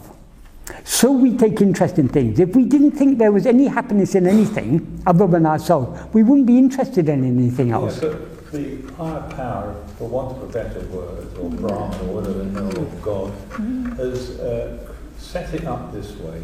That is extremely, we are always drawn to the other. Okay, what is this higher power? I have no idea. You were that. Okay. It is not Brahman that has created this problem. It's Maya. And Maya is our own mind, our own ego. It's we who take interest. Who asked us to take interest in all these external things? Who? You're saying higher power. Yes, but because I'm unhappy. You're unhappy, yes. Yes. So I'm unhappy and now I start looking for happiness. Yes. But that is yes, because we're looking in the wrong place. That's the whole what Bhagavan's teachings is all about. We're all looking for happiness, but we're all looking in the wrong place. All we need to do is to look in the right place. And the right place is you. You yourself are the happiness. It's very hard to do that in the West, though. I mean, I just came from Sri Aurobindo's ashram in India. Yeah. I was very happy there. Yes. I didn't want anything else. Right. You know, I didn't want nice things or nice clothes or... Okay, but this is just a change of external circumstances. But so long as your happiness depends on external circumstances, now you're saying happiness lies in Aurobindo ashram. But according to Bhagavan, happiness doesn't even lie in Raman ashram.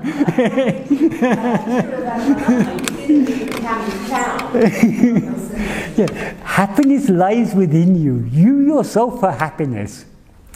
Because when you were in Aurobindo ashram, you probably had less things concerning you at that time. Your mind was relatively calm, so you were happy. Yeah. When you come back here, there's so many problems, aren't there? but even there were problems of one sort or another. Mind. Yes. Still troubling. Yeah, exactly. So mind, the only trouble is the mind. Even here in London, but all the troubles you're facing is your own mind. Oh, absolutely. So we can't rely on external circumstances.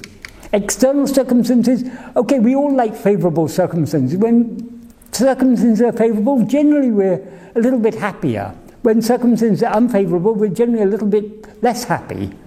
But these are all very relative, very superficial. We're not the happiness you experienced in Auroville or Aurobindo ashram or wherever it was. That wasn't supreme happiness. It wasn't infinite, eternal, was it? It was very finite. Yeah. But you yourself are the infinite and eternal happiness. That is above all ego, fear, yes. grasping, yes. wanting and needing. Yeah. Divine within me. Yeah. Not even within you, it is you. We say within you because we're aware of this multiplicity. There's outside and there's inside. But actually when we talk about inside, it is not actually inside, it is what we actually are. That could be a fairy tale, though. I mean, we have... Okay, it could be... Okay, let's say it's a fairy tale. How can you know whether it's a fairy tale or not? You have to investigate it. Yeah. You've been looking for happiness in so many other places. Why not at least give this a try? We haven't succeeded anywhere else. Oh yeah, I suppose I have been giving it a try. Yeah, yeah. I have been giving it a try. But we all have to try a bit. The trouble is we've not been trying hard enough. Must try hard. This is a bit like being at school. Yes, exactly. exactly. The central thing seems to be, as you say, to shift one's interest to this central. Exactly. Quest. It's all a matter of interest. Yeah.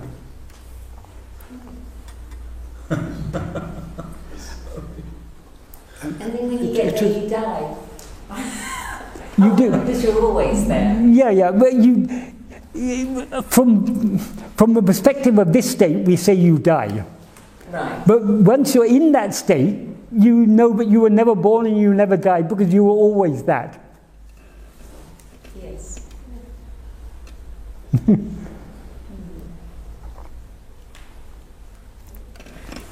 Michael, it's not the ego inequalities in the society that causes you to seek for self-recognition or recognition from others, and then that causes you disappointment, and when you are disappointed, you lose interest, you look for another area where you are recognized for your body, mind, your action, or anything. People look for recognition. Is that the root cause that first someone has to get rid of to practice? That they should not expect anything, any recognition from their spouse, from their home, yes. children, Well, society? that is, desire comes in many forms. But even, it is said the most dangerous of all desires is puhalase, the desire for recognition, for appreciation. Even those who are able to renounce, Bhagavan says in Anubandham, though all the worlds are renounced to straw, though all the Vedas are at one's fingertips, if one falls a prey to that vile courtesan of flattery, it's very, very difficult to free oneself from slavery to her. So that even that is the most difficult thing to renounce. But the way to renounce it is the same as the way to renounce all other desires. Renounce the root of them, and the problem is solved. Because for who has desire for appreciation? I love to be told how beautiful and lovely I am. Yeah, we all do. We all like to be loved. We like to be. I mean, that's a natural. It's a very, very deep-rooted desire. But it's dangerous, isn't it? It is dangerous. Yes. No, I understand it is the root, but you can't remove the root without cutting the branches and other leaves and branches elsewhere. Then if you've got a very, very dense bush and you want to root it out, you first have to cut some of the leaves and branches. But if you spend all your time cutting leaves and branches, you're never going to root it out. You need to clear some of the excess growth around the root, and then cut up the root. So that's why other spiritual practices are necessary to remove the worst of the entanglement. But we shouldn't waste our time continuing cutting the leaves and branches. As soon as we've seen the root, now Bhagavan has pointed out to us, that is a root. So let's focus on cutting that root.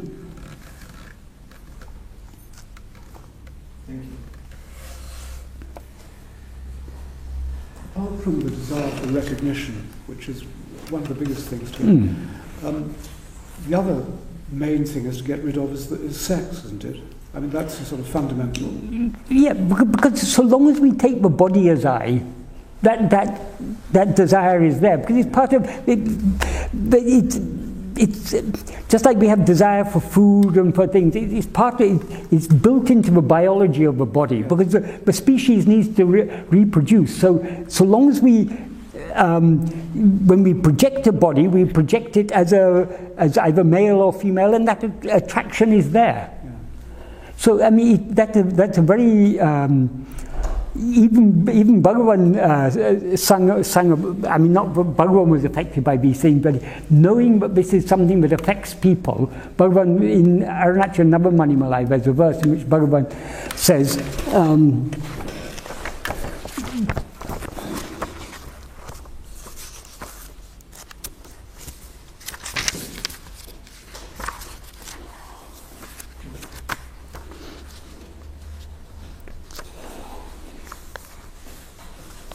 in verse 6 of Arunachal Navamani Malai, Kamari Indrani, Ambaral Indrani, that is, you're always called Kamari. Kama means desire generally, but it specifically means that carnal desire, the sexual desire. So Kamari is the killer of karma. So Arunachala Shiva is praised by his devotees as Kamari. And Bhagavan is basically what Bhagavan says here. Is that really fitting to you? If this karma can enter the heart of one who is taking refuge at your feet, how are you worthy of this name? Karma. So, I mean, Bhagavan wrote this verse. I don't know under what circumstances, because this Navamani Malai is verses Bhagavan wrote in different occasions. I would imagine someone was facing some problems and Bhagavan would have written this verse for them. But it's applicable to all of us. But it's basically Bhagavan is praying for. But how to get rid of this sexual desire? The only way is to get rid of the ego. Because so long as we take a body as I, that even there may be times in our life when that doesn't seem to be a big problem, but we can never be sure that we have conquered that, because it's there in seed form, and it can sprout its ugly head at any time. There's a story about in some Purana about Narada. Narada was a great devotee of Vishnu, and he at one point a slight ego rose in him. He thought, I have gone beyond this lust. I no longer feel affected by these things. So he was very happy with himself, but and this was known to Vishnu. So Vishnu, I can't remember the details of the story, but anyway, Vishnu brought a seductress into his life, and he fell for her, even though he still. So the point of that story is nobody can be said to have conquered this sexual desire until they have conquered the ego. So long as the ego is there, that is there in us in seed form. Yeah.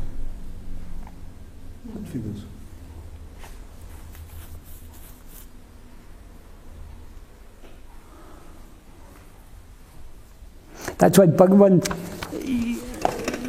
Didn't Bhagavan also say there's a presupposing of a non-entity that wants to get salvation for itself? Yes. And its spiritual practice will reinforce that assumption. What Bhagavan said is, in any spiritual practice, other than Atma Vichara, is assuming that the problem is there. But Atma Vichara, we are directly facing the problem. The problem is the ego. If the ego is real, how to get rid of it? So in Atma Vichara, we are investigating, is the ego real? So we're going to the root of the problem. Any other spiritual practice entails some type of activity of body, speech, or mind.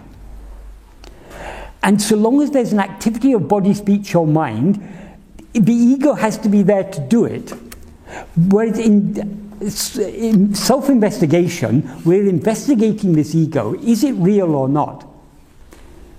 So this is the only way to get rid of it. Because so long as we assume the problem is there, we can't get rid of it. When we investigate the problem itself, we will find there's no such. The problem isn't there at all. The ego isn't there at all. The ego is a wrong awareness of ourself, which we experience only when we are aware of anything other than ourself.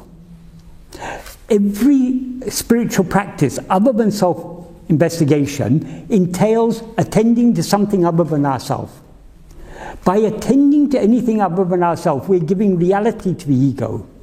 Only when we attend to the ego, we undermine that reality, because the ego is a formless phantom. It seems to exist only when it's looking at other things. When it looks at itself, there's nothing there. So that is the only way to get rid of it. All other spiritual practices are a bit like you see a snake on the path, so you get a big stick and you start beating the snake. If it were a real snake, you could kill it. But it's not a real snake, it's only a rope. So however much you beat it, it's not going to die. The only way to kill that snake is to look at it very carefully and see that it's only a rope. Likewise with this ego. All other spiritual practices assume there's an ego and are trying to get rid of it. Whereas in self-investigation, we're not assuming there's an ego, we're looking to see if there really is any such thing. When we look at it closely enough, we'll see only Brahman, we'll see what our real nature. And when we see what we actually are, we'll see we were never this ego. Which was there. Seemed to be there. When you look carefully at the snake and see that it's just a rope, you don't think that you've got rid of the snake, do you? But you know there never was a snake. It was always a rope, even when you mistook it to be a snake. So also we are always Brahman. We're always that infinite self-awareness.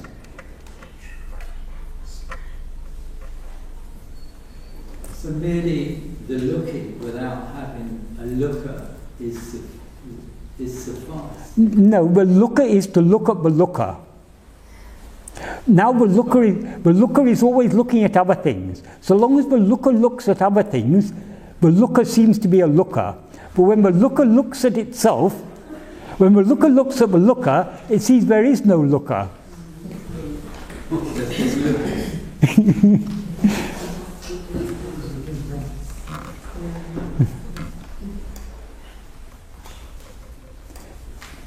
So long as we look at objects, we seem to be a subject. But when we look at the subject dissolves, and what remains is just pure self-awareness.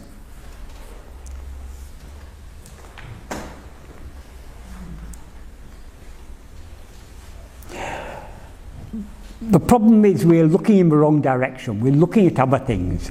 We simply need to turn our look back to look at ourselves.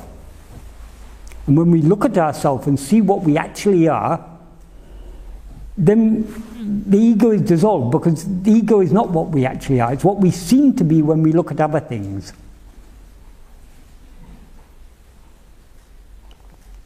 In sleep we don't seem to be an ego, do we? But as soon as we, in waking or dream, we seem to be an ego. We seem to be us as the subject and all these objects out there. Things other than ourselves appear to exist only in waking and dream because we appear to be a separate subject. But in sleep, we're not aware of either subject or object. We're just aware of ourselves. So if we want to bring that experience of sleep into the waking state, all we have to do is to look at ourselves to see what we actually are. It's so simple what Bhagavan has taught us. It seems, people say it's simple in theory, but it's difficult in practice. Why it is difficult in practice? Because we are not yet ready to let go. Because if we look at the ego keenly enough, it will dissolve forever. So we have to be willing for our own demise. Does it dissolve, Michael, or was it never there? It was never there. But we say dissolve from the perspective of our present perspective, where we seem to be this ego. That's why words can never capture it. That's why ultimately silence is the only real teaching. When we talk about manonasa, dissolution of the ego, all these things, because now the ego or mind seems to exist. We seem to be that. But when actually we see what we actually are, we'll see there never was any ego to dissolve in the first place. Yeah,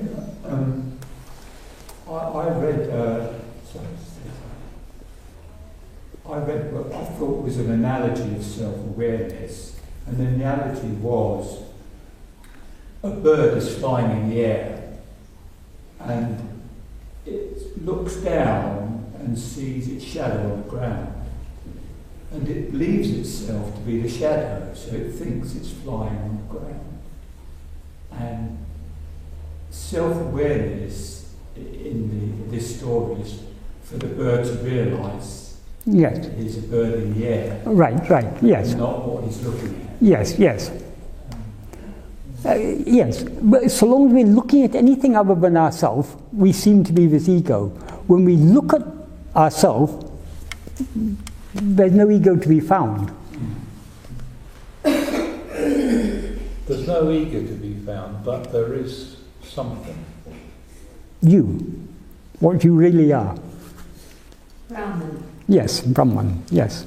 Well, Brahman's just a word. It's a word, but I mean, because when we're talking, we have to use words. So, yeah, could we say that whatever it is invisible? No. No. It's clearly visible. It's the one thing. There is nothing new to be learned. That's what Bhagavan often used to say. If jnana, Atmajnana, self-knowledge, was something new to be attained, what comes will have to go. So Atmajnana is here and now. Even now we are aware of that.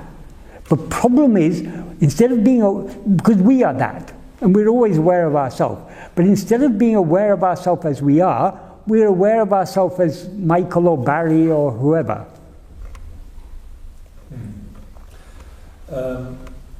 Which means that we're not aware of ourselves as we really are. Yes, but we are aware of ourselves.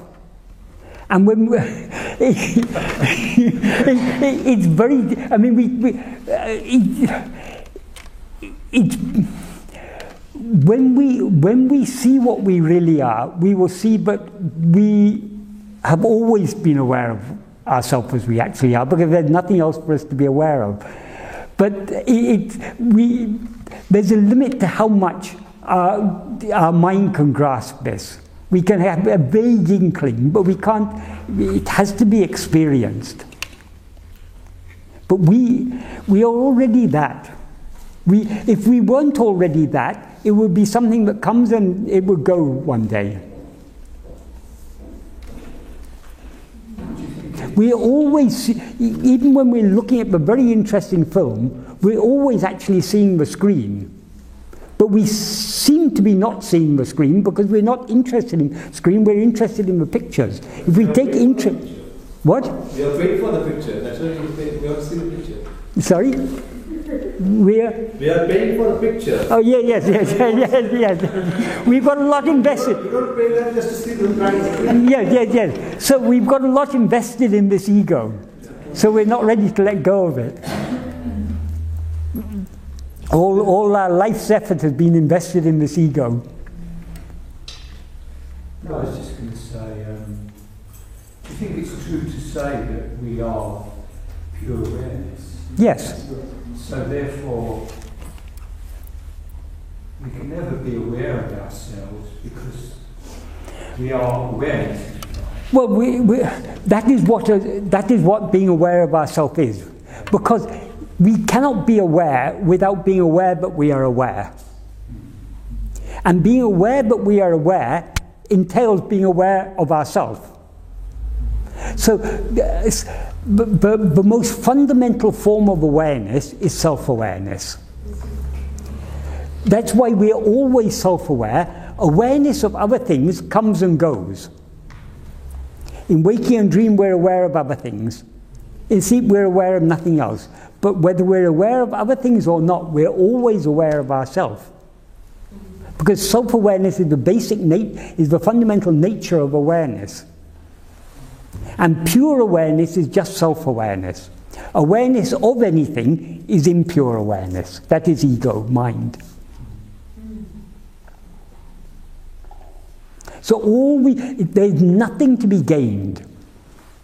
All we need to do, we're not here to gain anything, we're here to lose everything.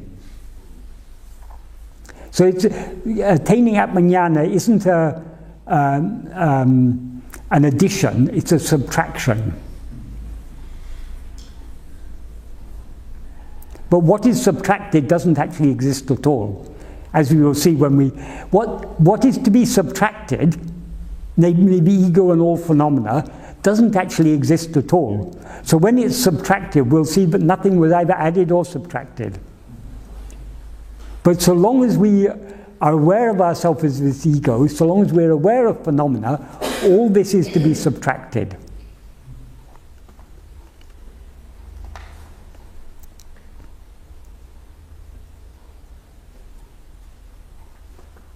That's a very crucial thing you said just now. We're not here to gain anything, we're here to lose everything. Yeah, Bhagavan often used to emphasize that. To lose everything. Yeah. Including our hair and our teeth. Including our hair and our teeth. Including the body on which the hair and teeth grow. We're not contained. Including the ego who says this body is I. That is the problem. Body is not a problem. The ego who says I am this body, that is the problem.